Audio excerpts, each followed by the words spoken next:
Italy entered the war with flying biplanes against Spitfires and ended it with fighters matching the world's best, but produced in handfuls. From the Folgore's transformation to the Centauro's wasted potential, these aircraft witnessed brilliance crushed by scarcity. Today we're examining every Italian fighter of World War II. But before that, if this is your first time here, this is Battles of the Ages, your destination for iconic fighter aircraft. Make sure to hit subscribe and join us as we explore history, one battle at a time. To begin our list, we have the Ambrosini SAI.207, a very lightweight wooden interceptor conceived in 1943 when materials became critically scarce. Though demonstrating impressive speed during testing, serious problems emerged. The wooden structure proved too weak for cannon armament, while the aircraft suffered poor climb performance and dangerous engine overheating. Italy's September 1943 armistice prevented meaningful production beyond a handful of examples.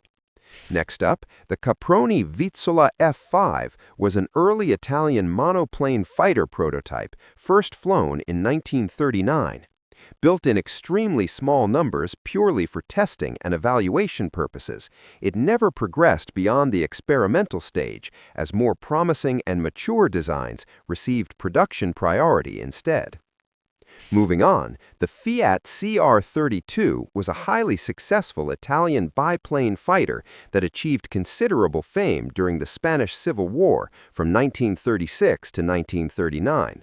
Designed by Celestino Rosatelli, the CR.32 represented the pinnacle of Italian biplane design, combining excellent maneuverability with robust construction. Its combat record in Spain was impressive, with Italian pilots achieving numerous victories. However, by World War II, the CR.32 was completely obsolete, quickly relegated to training duties. The Fiat CR.32 Falcon was one of the last frontline biplane fighters deployed anywhere during World War II, entering service in 1939. Highly maneuverable and capable of outturning contemporary monoplanes like Hurricanes in close combat, the Falco nonetheless suffered fatal shortcomings. It was painfully slow, handicapped by its open cockpit, often lacked radio equipment, and carried only 2 machine guns. The Falco saw combat across multiple theaters, including the Mediterranean, North Africa, and East Africa. Most famously, CR.42s participated in limited numbers during the Battle of Britain, where on November 11, 1940, 4 aircraft acting as bomber escorts were destroyed by RAF Hurricanes with no British losses, demonstrating its painful obsolescence against modern opposition. Moving on, the Fiat G.50 Freccia Arrow was an early Italian monoplane fighter entering service in 1938. Structurally sound with respectable performance, the Freccia suffered critical deficiencies. Early models featured an open cockpit exposing pilots to extreme temperatures, while its armament of just 2 machine guns proved woefully inadequate against better-armed Allied aircraft. The G.50 saw action in Spain's final Civil War stages and subsequently served in North Africa, the Balkans, and on the Eastern Front, though it was quickly outclassed by more modern opposition. Now, we still have a lot to cover, but before we move on, if you haven't subscribed to the channel yet, go ahead and hit that subscribe button. We're trying to reach 1,000 subscribers soon, and your support is very important to us. Next up, the Fiat G.55 Centauro was one of Italy's superior Series 5 fighters utilizing the powerful German Daimler-Benz DB605 engine.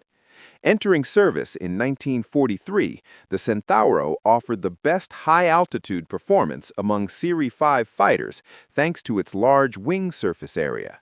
Its powerful armament proved devastating against American bomber formations, while its speed of approximately 620 kilometers per hour and excellent agility earned it a formidable reputation.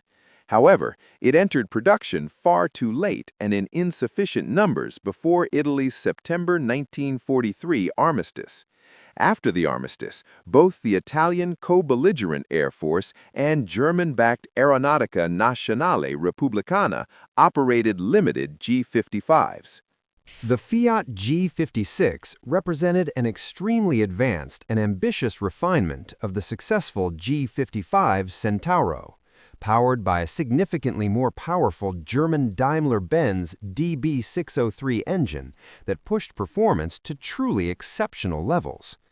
Only a handful of prototypes were completed and flown before Italy's September 1943 armistice abruptly ended further development, leaving it as a tantalizing glimpse of what Italian aeronautical engineering might have achieved.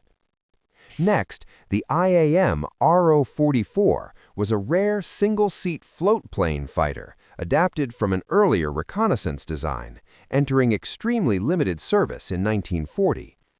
Intended for defending Italian coastal positions and naval installations over the strategically important Adriatic Sea, the inherent performance penalties of bulky float equipment, dramatically increased drag and added weight, made it significantly slower and less maneuverable than contemporary land-based opponents. It saw very limited combat use during the conflict. Moving on, the IMAM Ro.57 was an Italian twin-engine heavy fighter featuring modern design characteristics and promising specifications when initially developed in 1939.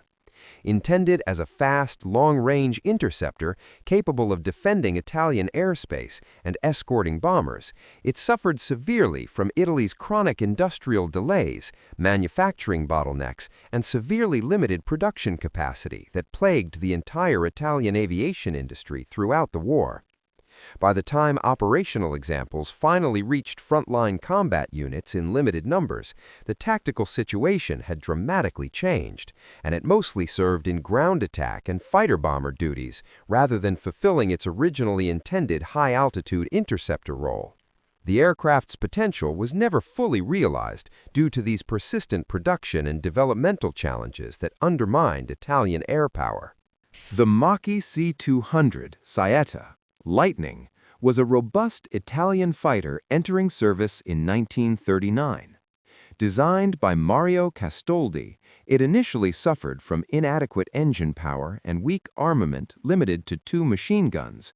However, the C.200 proved exceptionally stable and maneuverable, beloved by pilots for its forgiving handling and structural strength. The Saetta served throughout Mediterranean campaigns, where its reliability earned respect despite performance limitations. Moving on, the Macchi C.202 Folgore Thunderbolt fundamentally transformed Italian air power when it entered service in 1941. Macchi engineers fitted the proven C.200 airframe with a license-built German Daimler-Benz DB601 engine, creating a genuine contender, finally capable of meeting Allied fighters on equal terms. The Folgore reached approximately 600 kilometers per hour while maintaining excellent maneuverability. These fighters entered combat in North Africa by November 1941, immediately outclassing many older British fighters. The C.202 achieved favorable combat records, with Italian pilots scoring numerous victories. Approximately 1,500 were produced, making it one of Italy's most successful wartime fighters. The Macchi C.205 Veltro Greyhound represented the final evolution of the Macchi series, entering service in early 1943. Widely regarded as one of the best Italian aircraft of the war, the Veltro possessed exceptional speed, superb handling, and enhanced armament. Powered by a DB605 engine and armed with 2 20mm cannons plus machine guns, it proved extremely effective in aerial combat, destroying numerous Allied bombers and holding its own against advanced Allied fighters. However, like other Series 5 fighters, it arrived tragically late and in insufficient numbers, with production disrupted by Italy's September 1943 armistice. Moving on, the Reggiane Re.2000 Falco 1 meaning Falcon 1, was an advanced 1939 design featuring a distinctive elliptical wing planform remarkably similar in appearance to the famous British Spitfire. Highly maneuverable, with good overall performance characteristics and excellent handling qualities, it unfortunately faced persistent engine reliability issues with its Piaggio PX11 radio power plant that undermined operational effectiveness. The Regia Aeronautica showed surprisingly limited enthusiasm for domestic procurement, so the RE2000 was primarily exported to Hungary and Sweden, where it served with considerable success, rather than seeing widespread Italian front-line service during the war. The Reggiane RE2001 Falco 2, meaning Falcon 2, was a refined 1941 evolution of the earlier RE2000, powered by a license-built German Daimler-Benz DB601 liquid-cooled inline engine, offering greatly enhanced performance compared to its radial-engined predecessor. This improved power plant, producing approximately 1,175 horsepower, transformed the aircraft's capabilities dramatically, providing better speed, climb rate, and altitude performance, making it an effective and versatile fighter bomber over the strategically vital island of Malta and across the harsh North African desert campaign. The RE2001 served with distinction in both interceptor and ground attack roles, proving particularly valuable in challenging Mediterranean combat conditions. Moving on, the Reggiane RE2002 Ariete, meaning Ram, was a powerful fighter bomber variant entering Italian service in 1942. Specifically optimized for ground attack missions with reinforced structure and enhanced payload capacity, it saw extensive operational use across the brutal North African campaign and throughout the Mediterranean theater of operations, attacking Allied ground forces, shipping convoys, and military installations with devastating effectiveness using bombs, rockets, and strafing fire. Despite being hampered by the underpowered Piaggio PX19 engine, the Ariete proved to be a rugged and reliable platform that Italian pilots appreciated for its versatility and survivability. Finally, the Reggiane Re.2005 Sagittario, meaning Archer, was the third and arguably finest of Italy's Series 5 fighters, entering extremely limited operational service in 1943. Powered by a license-built Daimler-Benz DB605 engine, producing 1,475 horsepower and capable of reaching 678 kilometers per hour at altitude, it was technologically excellent, featuring outstanding handling characteristics, robust construction, and genuinely competitive performance with the best Allied designs of the period. Armed with 3 hard-hitting 20mm MG-151 cannons and 2 Breda Safat machine guns, it possessed formidable firepower for both air-to-air combat and ground attack missions. Italian test pilots praised its superior qualities over German contemporaries. However, only 32 to 48 examples were completed before Italy's armistice and surrender in September 1943, with chronic manufacturing delays and material shortages preventing any meaningful operational impact on the war's outcome.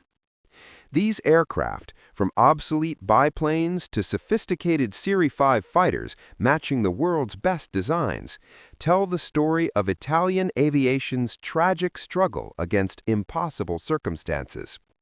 They were flown by brave men defending a nation whose limited industrial capacity could never sustain modern war. From North Africa to the desperate defense of the Italian mainland, these fighters witnessed tactical skill overwhelmed by material disadvantage. The names Folgore, Veltro, and Centauro represented genuine engineering achievement, aircraft that could compete when they finally arrived, but always too few, always too late, always undermined by shortages that no amount of design excellence could overcome. Alright guys, tell me which country you want me to cover next and I'll dive right into it. Make sure you like and subscribe and I'll see you in the next video.